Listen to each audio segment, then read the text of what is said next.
नमस्कार मंडळी, मी निखिल काटे लोकसंवाद मराठीच्या राजकीय कट्ट्यावरती सर्व प्रेक्षकांचं सहर्ष स्वागत करतोय. सांगोला तालुका नगरपालिका 2025 ही जी काही निवडणूक होती ती 2 तारखेला समाप्त झाली आणि यामध्ये खऱ्या अर्थानं सांगोला तालुक्याच्या राजकीय जी काही तोफा होत्या त्या आपल्याला थंडावलेल्या पाहायला मिळाल्या. यामध्ये जर प्रामुख्याने आपण विचार केला, यामध्ये जी काही प्रचार यंत्रणा होती ती कोणाची कशी होती, काय होती, ह्या गोष्टी खरं तर आपण चर्चा करणं ते अत्यंत गरजेचं होतं.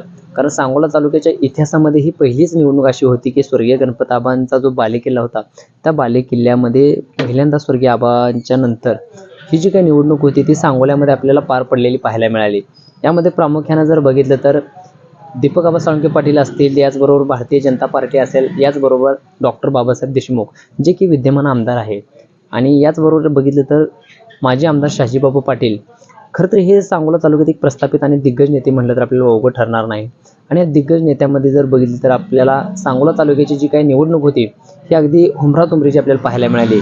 यामध्ये जी काही युतीची जी काही घटना होती ती खरं तर बघितलं तर शहाजीबापूंना वाटत होती की आपली युती जी आहे ती भाजपसोबत होईल आणि आपला नगराध्यक्ष पदाचा उमेदवार आपल्याला त्या ठिकाणी नेऊन बसवता येईल. पण सांगोला तालुक्यामध्ये तशी युती झाली नाही.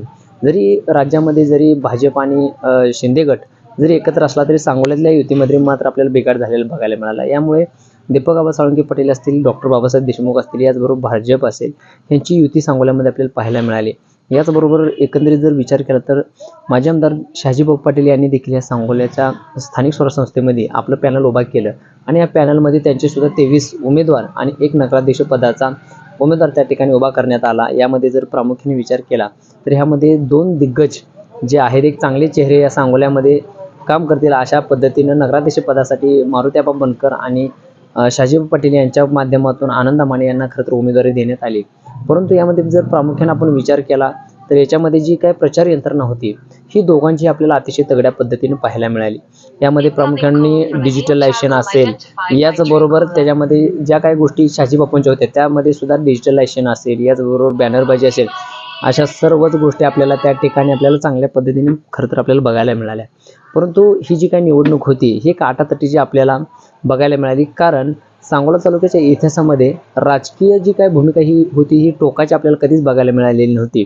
परंतु या निवडणुकीमध्ये दीपक आबा आणि शहाजीबाबू पाटील यांच्यामध्ये जर बघितलं तर टोकाचा वाद या राजकारणामध्ये पाहायला मिळाला आणि खऱ्या अर्थानं 2 तारखेला सकाळी 7:30 वाजता निवडणुकीचा जी काही प्रचार यंत्रणा जी होती आपल्याला थांबलेली पाहायला मिळाली आणि मतदानाला सुरुवात झाली.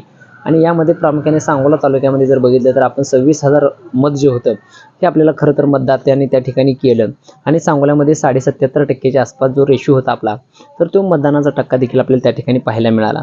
परंतु आता जी यामध्ये जर प्रामुख्याने विचार केला तर जी स्थानिक स्वराज्य संस्था आहे त्याच्यामध्ये पंचायत समिती असेल, जिल्हा परिषद असेल, ह्या निवडणुका खरं तर औत्सुक्यानं पाहणं गरजेचं आहे. आणि यामध्ये प्रामुख्याने जर विचार केला तर ह्याचा जो अजेंडा आहे तो निवडणूक आयोग कधी जाहीर करणार, जे की गुडघ्याला बाशिंग बांधून बसलेले जे काय नवरदेव आहेत की जे स्थानिक स्वराज्य संस्थेमध्ये जी गावगाड्यातील असणारे कार्यकर्ते आहेत त्यांच्यासाठी ही महत्त्वाची निवडणूक आहे. आणि यामध्ये प्रामुख्याने जर विचार केला तर त्याचा जो अजेंडा आहे तो निवडणूक आयोग जानेवारी महिन्यामध्ये जाहीर करण्याची दाट शक्यता आहे आणि त्याची तारीखसुद्धा 2 असण्याची शक्यता आहे आणि ती नाकारता येणार नाही. तर यामध्ये जी प्रचार यंत्रणा असणार आहे गावातील गावगाड्यातील कार्यकर्त्यांची ती सुद्धा आपल्याला सध्या थोडीशी आपल्याला तापताना बघायला मिळते. यामुळे सांगोला तालुक्यामध्ये आता कशा पद्धतीने पुढं युती जी होणार आहे ती का जी आता युती नगरपालिकेत झाली ही पुढं तशीच राहणार आहे हे सुद्धा आपल्याला पाहणं अतिशय गरजेचं आहे आणि औत्सुक्याचं ठरणार आहे.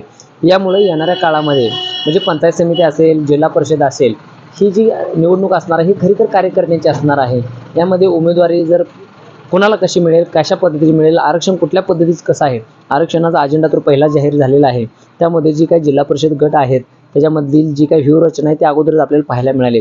यामुळे सांगोला तालुक्याची राजकारणाची जी समीकरणं आहेत तर ती आपल्याला जानेवारीमध्ये पंचायत समिती आणि जिल्हा परिषदेच्या अजेंड्यानंतर निवडणूक आयोग जाहीर केल्यानंतर आपल्याला समजेल की खरं रिंगणामध्ये कोण आहे. परंतु यामध्ये जर प्रामुख्यानं गेली 7 ते 8 वर्ष ज्या लोकांनी गुडघ्याला बाशिंग बांधलं होतं किंवा पायाला भिंगरी लावली होती अशा लोकांनी खरं तर गावगाड्यामध्ये अतिशय चांगल्या पद्धतीने सामाजिक कार्य केलेलं आहे. परंतु आता त्यांना खरं तर या निवडणुकीमध्ये ही राजकीय नेते जे आहेत ही संधी देणार का, हे एक देखील आपल्याला पाहणं अतिशय गरजेचं आहे. याचबरोबर या निवडणुकीकडं संपूर्ण महाराष्ट्राचं तर लक्ष लागलेलं आहे. परंतु सांगोला तालुक्यात सुद्धा राजकीय वातावरण आपल्याला दिवसेंदिवस तापताना पाहायला मिळते. यामुळं कशा पद्धतीनं राजकीय घडामोडी होणार आहेत या सर्व गोष्टी खरं तर आपण राजकीय लोकसंवाद मराठीचा जो काही कट्टा आहे याच्या माध्यमातून प्रेक्षकापर्यंत पोहोचवण्याचं काम आपण निश्चितपणे करणार आहे.